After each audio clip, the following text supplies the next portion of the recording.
Welcome in my YouTube channel. विद्यार्थियों, previous lecture में हमने फाइलम प्रोटोजोआ के बारे में स्टडी किया था और प्रोटोजोआ के सामान्य कैरेक्टर्स और उसके क्लासिफिकेशन को हमने डिस्कस किया था।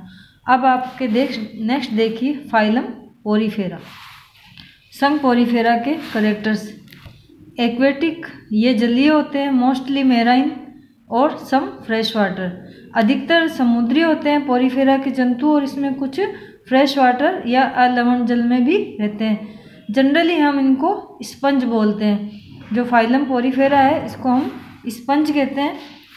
ऑल आर सेसाइल, ये सभी सेसाइल या स्थिर होते हैं। सॉलिटरी, एकल रहते हैं या कॉलोनियल ग्रुप में रहते हैं।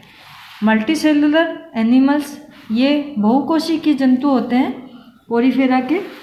सेलुलर ग्रेड ऑफ ऑर्गेनाइजेशन, इनमें जो संगठन होता है बॉडी का वो कोशिका स्तर का होता है।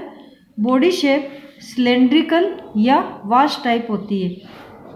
संघ पोरीफेरा के जंतुओं में जो इनकी बॉडी की जो आकृति होती है वो एक सिलेंडर के समान या एक गुलदस्ते के समान होती है।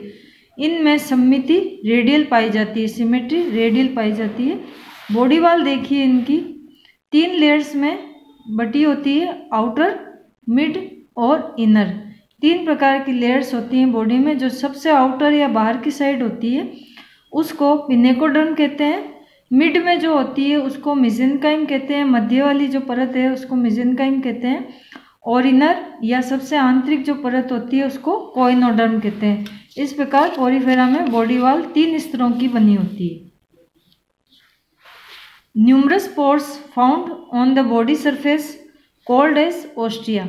जो पोरीफेरा के जंतु होते हैं इनकी बॉडी की जो सतह होती है उस पर असंख्य या बहुत अधिक संख्या में छिद्र पाए जाते हैं। इनको हम ओस्टिया कहते हैं। ये इसका मेन कैरेक्टर होता है। Water enters into the body through the pores, और इन्हीं पोर्स के द्वारा या छिद्रों के द्वारा इनके शरीर में पानी प्रवेश करता है। इनमें कैनाल्स जो पाई जाती हैं, कैनाल्स और चैम्बर्स पाए जाते हैं। इनमें वाटर क्या होता है, पहले कैनाल्स में प्रवेश करता है, वहाँ से इनके चैम्बर्स में जाता है, फिर एक गुहा होती है जिसको स्पंजोसील कहते हैं, उसमें प्रवेश करता है, और फिर ये इसमें एक ऑस्कुलम होता है, उसके द्वारा इसका मुख जैसी संरचना होती है, ऑस्कुलम से ये पानी बाहर के साथ वापस निकल जाता है।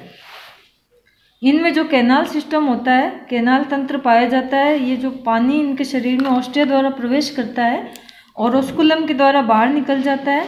इसी से इसके शरीर की सभी क्रियाविधि चलती है। और ये कैनाल सिस्टम इसमें 3 प्रकार के होते हैं, एस्कन, साइकन and ल्यूकोन।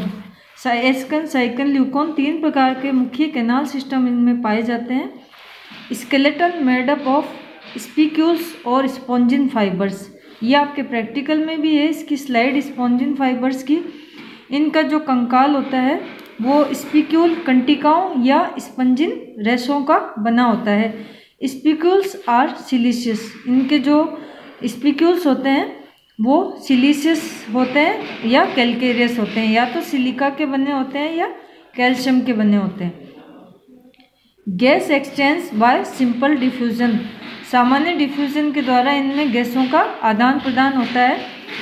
Excretion through water current, और इनमें जो उत्सर्जन की क्रियाविधि होती है वो वाटर करंट के द्वारा, पानी की धारा के द्वारा होती है। उसके द्वारा इनका जो भी एक्सक्रीटरी मटेरियल है, उत्सर्जी पदार्थ है, वो शरीर से बाहर निकाल दिया जाता है।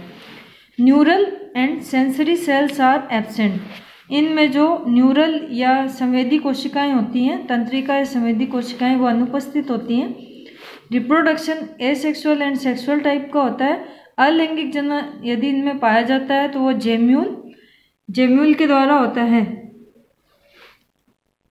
इसमें आप देखिए रीजनरेशन पावर फाउंड इन पोरीफेरन्स, पोरीफेरन में पुनरुद्भवन की क्षमता पाई जाती है। पुनरुद्भवन आपको पता है इसमें क्या होता है, शरीर के कोई एक भाग से शरीर के अन्य भागों का निर्माण होता है या फिर पूरे जंतु का निर्माण होता है। फर्टिलाइजेशन इनमें इंटरनल होता है, निषेचन आंतरिक प्रकार का होता है। लार्वा अवस्था इनमें पाई जाती है जो कि स्वतंत्र जीवी फ्री लिविंग होती है। और पोरीफेरा के आप देखिए लार्वा को एम्फीब्लास्टुला कहते हैं।